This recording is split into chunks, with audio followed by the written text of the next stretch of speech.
Alors bienvenue à toutes et à tous en ce lundi 24 décembre. Ça fait bientôt 176 jours que nos concurrents, en tout cas ceux qui restent, sont en course. Ils sont partis le 1er juillet des Sables d'Olonne et voilà, aujourd'hui c'est Noël et on va s'intéresser un petit peu à la météo qui va les accompagner pendant ce jour un petit peu particulier. Donc, on va s'intéresser dans un premier temps. Vous voyez, donc là, on a une vue générale de la flotte qui nous permet de voir que voilà, Jean-Luc, lui, il est en train de passer la pointe de Recife, là au large du Brésil, pendant que Tapio Lehtinen, lui, bah, est toujours au milieu du Pacifique. Et on va commencer par lui. On va s'intéresser un petit peu, voilà, à sa trajectoire. Donc, vous voyez là, sous Tapio Lehtinen, c'est la zone de navigation interdite qui préserve les concurrents du plus mauvais temps. On va l'enlever pour des raisons graphiques. Voilà, et là on va s'intéresser à notre ami Tapio.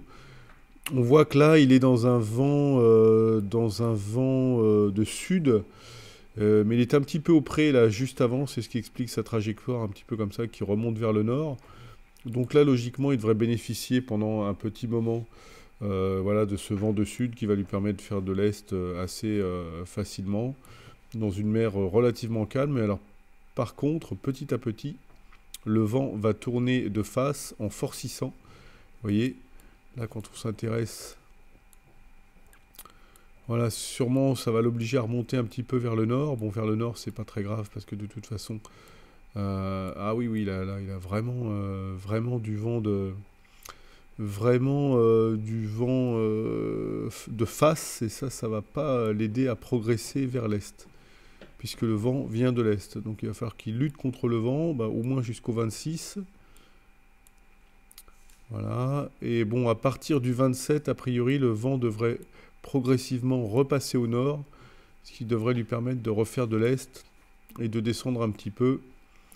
Voilà, dans la mesure où il est quand même relativement au-dessus de la zone de navigation interdite, il va pouvoir incurver sa trajectoire sans trop de difficultés. Voilà, à partir du 27-28, il va retrouver des vents portants. Donc voilà, 2 jours un petit peu compliqués pour Tapio.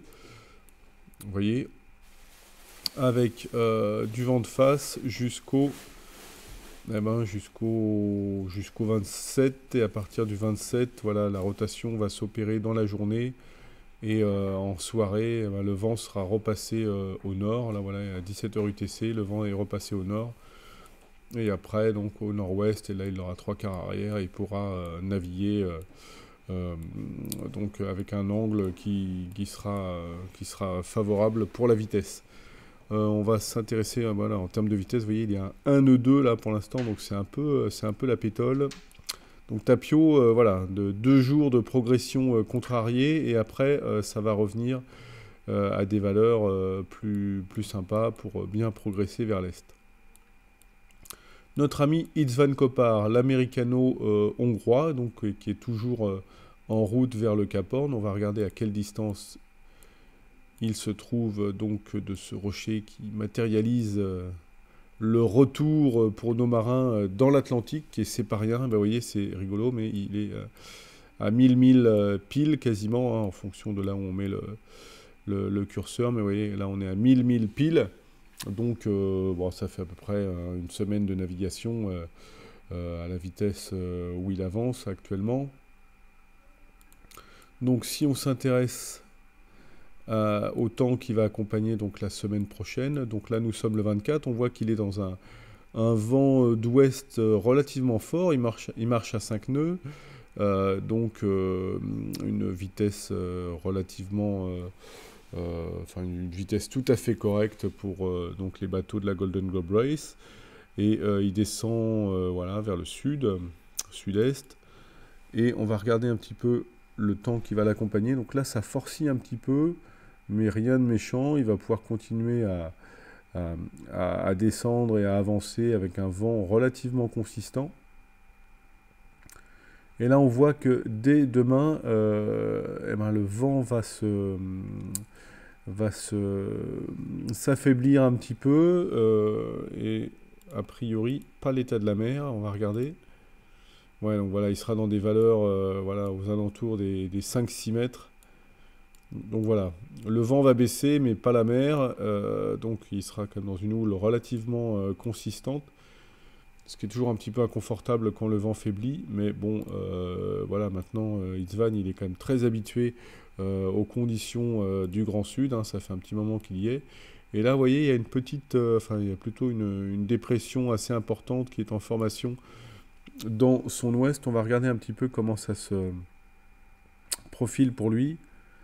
Bon, bah là, logiquement, elle devrait passer au-dessus. Voilà, donc István, il n'aura pas de mauvais temps, vraiment. Il y a juste une dépression là qui sera un peu plus basse. Et à mesure qu'il aura progressé, donc là, on est déjà le 30. On va aller jusqu'au bout. Voilà, jusqu'au 1er janvier. Vous voyez, c'est la date à laquelle à peu près il devrait se présenter au Cap Horn. Eh ben, il n'y a pas de coup de vent notable, si ce n'est voilà, une mer relativement formée et des vents consistants, mais enfin rien de bien surprenant dans cette zone du monde, hein, dans le Grand Sud. C'est un peu la norme, des vents entre 30 et 40 nœuds et une mer comprise entre 5 et 6 mètres. C'est tout à fait, on va dire, classique. Vous voyez, au 1er janvier, il y aura un coup de vent, mais lui, il aura bien avancé, il sera au niveau du Cap Horn à peu près. Donc rien de menaçant, a priori, en tout cas selon les prévisions météorologiques pour István. Et maintenant, on va se rapprocher un petit peu de notre ami Uku Randma, lui qui est donc dans l'est des îles Falkland. On avait vu la semaine dernière qu'il voulait passer de ce côté-là, parce que selon lui, ça passait mieux. Alors on voit que ça a été un petit peu compliqué, là il s'est retrouvé au pré, c'est ce qui explique un petit peu cette trajectoire là en zigzag. Donc il a été obligé de remonter un petit peu au vent, et maintenant le vent, bon, c'est un peu mieux orienté à nouveau, si ce n'est que voilà, ça lui permet pas de faire une route nord directe. On va regarder comment il est placé par rapport à la route idéale. Il est quand même relativement proche de la route la plus courte, là, qui est matérialisée par cette ligne rouge. Et si on s'intéresse donc à la météo à venir, on voit que bon, l'angle va permettre de faire du nord assez facilement, avec une pression donc relativement faible, hein. On voit que là c'est du vent portant, mais assez faible, donc il devrait passer donc des fêtes sur son petit bateau plutôt douce et plutôt calme. Là, on est toujours au 24. Voilà, ça c'est ce soir. Et les jours suivants, alors il va y avoir des zones un petit peu de transition un petit peu compliquées, avec des bulles sans vent, avec des changements d'orientation du vent. Donc a priori, il va falloir être bien vigilant à la progression du bateau, parce que le vent va pas mal osciller, et à la fois en direction et en force. Mais à partir du 25, donc à partir de demain en fin d'après-midi, voilà, c'est un vent de sud-ouest qui va le propulser vers le nord dans la bonne direction. Donc là, il devrait pouvoir remonter relativement facilement dans la bonne direction. On voit ici, vous voyez qu'il y a ce centre-là de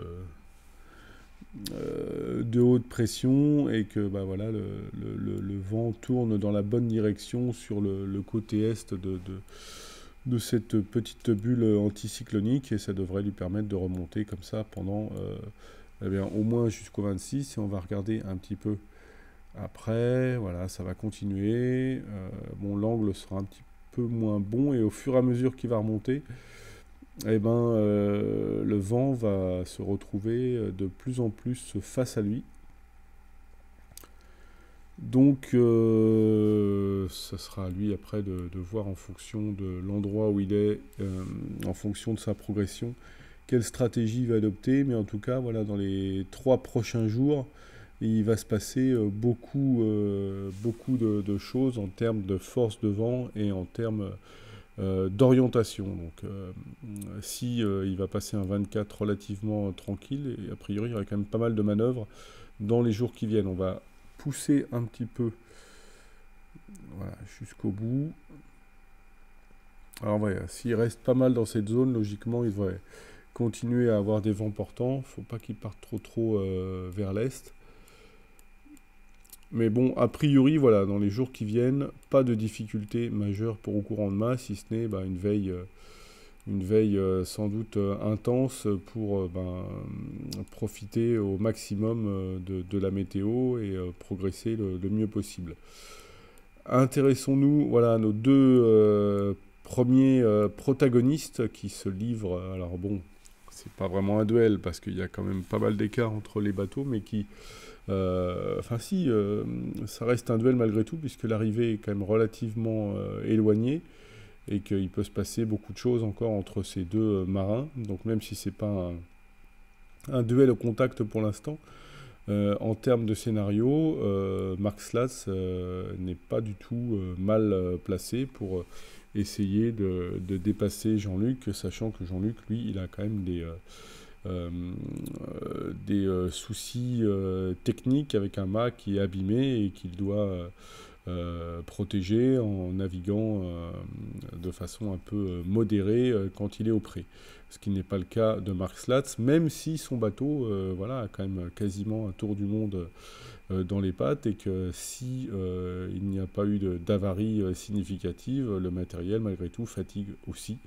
Et ça fait quand même plusieurs jours que Mark Slats navigue au pré très très fort et donc malgré tout l'usure du matériel se fait aussi, même si ça n'a pas le côté spectaculaire de Jean-Luc qui lui s'est fait coucher et qui a abîmé son mât, et qui l'a déchiré par endroits et qui a dû faire un brelage pour redresser un petit peu, enfin en tout cas pour resserrer le haubanage, etc.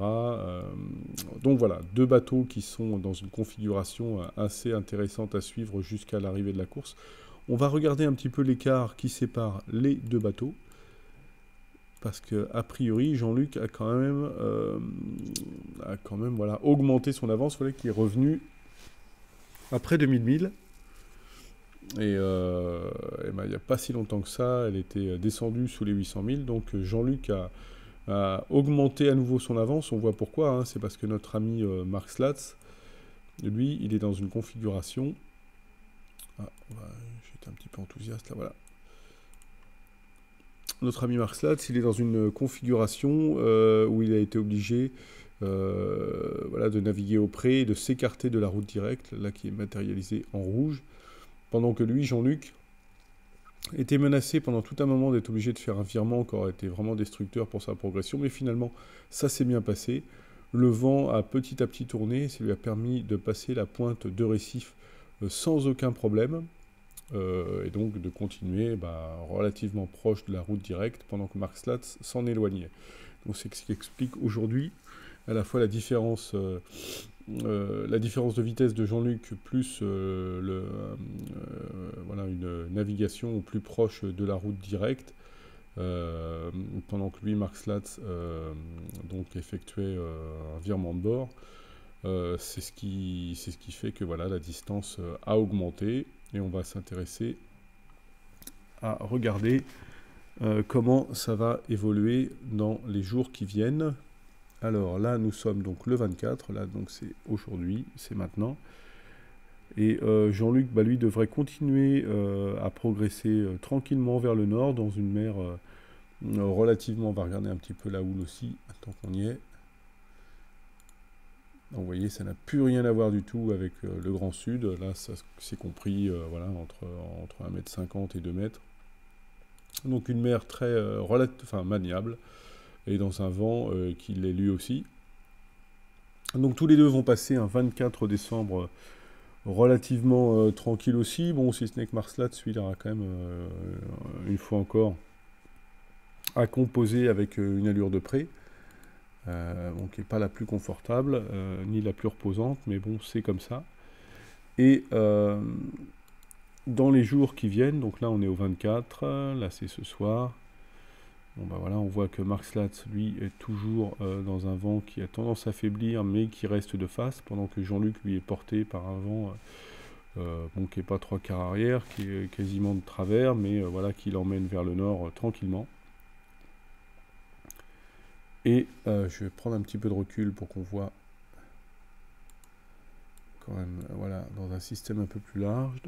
Donc, là, nous sommes le 25 décembre à 14 h.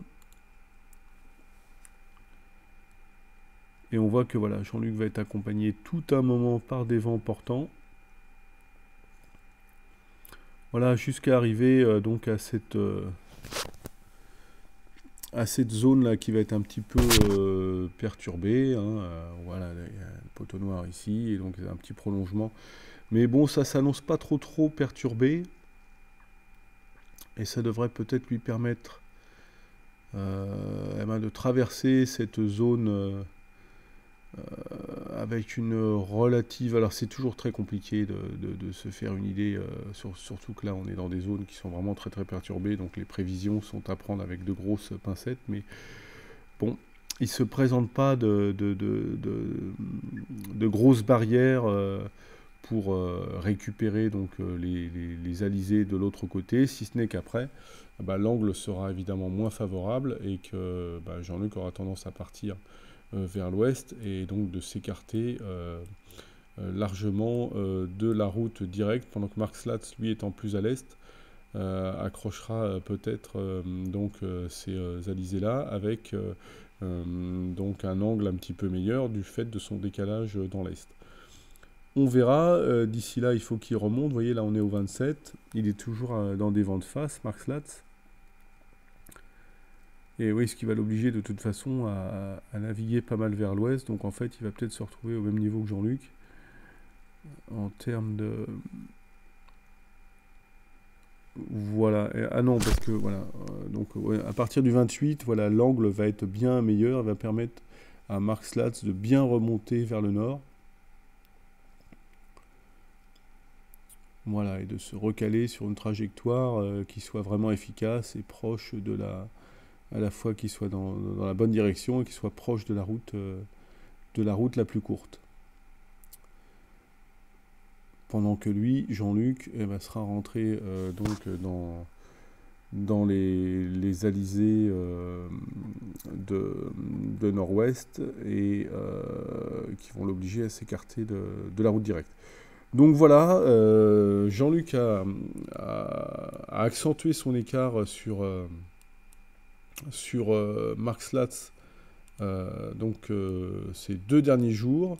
Ça devrait être le cas encore un petit peu aujourd'hui et demain, mais après ça va devenir un petit peu plus compliqué pour Jean-Luc du fait qu'il va être obligé de s'écarter de la route directe, pendant que Mark Slatz lui sera plus en train de remonter efficacement vers le nord et donc au plus proche de la route la plus courte.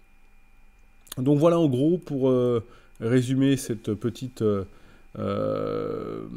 journée du 24 et les jours suivants. Voilà, il n'y a pas de coup de vent notable, a priori rien qui ne menace les concurrents, les 5 derniers concurrents donc de la Golden Globe Race. L'écart entre Jean-Luc et Mark Slatz devrait s'accentuer encore un petit peu avant de se réduire dans quelques jours. Ou courant de mât, lui, il va falloir qu'il progresse dans des vents très changeants, à la fois en direction et en force. Istvan Kopar, lui, il va rejoindre le Cap Horn, a priori sans difficulté majeure, mais dans une mer relativement formée et un vent soutenu. Pendant que Tapio Lehtinen, lui, va avoir à dealer un petit peu avec du vent de face pendant 2 jours, et après... ça devrait repasser donc au portant et il devrait faire une belle route vers l'est le long de la zone de navigation interdite. Donc voilà pour les dernières prévisions. Je vous souhaite de très belles fêtes de fin d'année. Et puis je vous dis donc rendez-vous à bientôt et passez de joyeuses fêtes. Merci.